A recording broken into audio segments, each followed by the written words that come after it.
asalaamaaleykum wa rahmatullah barakaatu mbokk yi maa ngi leen nuyu leen ziar bu baax di wàccee ku nekk wàccuwaayam di leen di ñaanal di sàkk ngeen ñaanañu tey nag ma indi leen secret boo xam ne comme ni nga ko gisee nii ku am soxla boo xamante ni nii daf ko soxal te mu yàkkamti ko yenn saa yi dafay dal nit xëy xëy rek am benn soxla boo xamante ni dafay cëpp sa kanam moo xam problème mu famille la moo xam diggante jëkkër ak jabar moo xam problème mu wér-gu-yaram moo xam daal lu mu mënti doon nga xëy rek loolu ñëw dikkal la nga bëgg koo faj incha allahu taala tey loolu lañ leen andil ndaxte yenn saa yi jafe-jafe day xëy rek na jamet sa kanam te doo xam naka nga koy réglé dégg nga kon incha allahu rabbi si loolu laay ñëw ak yéen mu nekk vidéo bu gàtt rek te gaaw incha allah ngeen teewla ma bu baax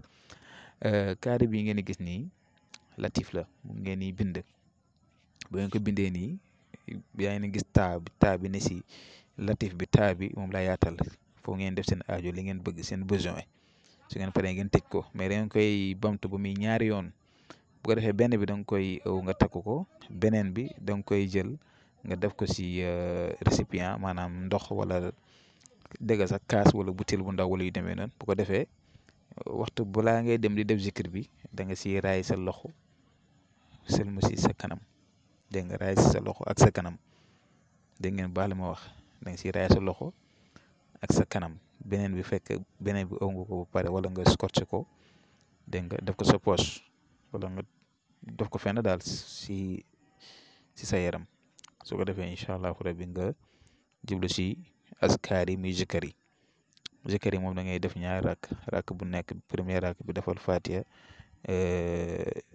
li laa fi xorosin deuxième raak bi fatiha isa dia soo paree nga def askar yi zikr yi mi astaghfirullah téeméer allahumma salli ala sayyidina muhammad téeméer yaa latif 9194 suratul fatiha 129 ba mu jeex nga ñaan sa soxla li nga bëgg yëpp dégg ngeen bu ko defee beneen bi ngeen gis nii di ñëw seen écran muy pitax bu weex muy pigeon da ngeen koy jënd boo ngeen ko jëndee pare ngeen téye ko da ngeen di xëy suba teel balaa ngeen wax ak kenn ngeen jàkkaaroo penku ngeen téye pitax bi gëmmu ñaan sa soxla yëpp bépp soxla boo xam ne am nga ko rek nga ñaan ko ñaan ba pare dégg nga bu leen bàyyi dara ñaanal téye pitax bi ñaan ba pare teen si kaw xool si kaw bàyyi pitax bi mën naaw dem incha allah. bu ko defee bu soobee yàlla yonent bi di nga am li nga bëgg incha allahu taala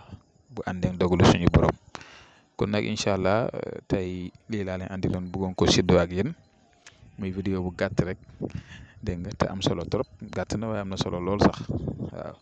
kon nag ñu ngi yem fii di leen jox dig daje ba suba ak jàmm incha allah asalaamaaleykum wa rahmatullah wa barakaatu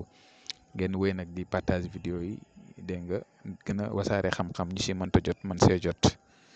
jërë ngeen jëf salaamaaleykum wa rahmatullah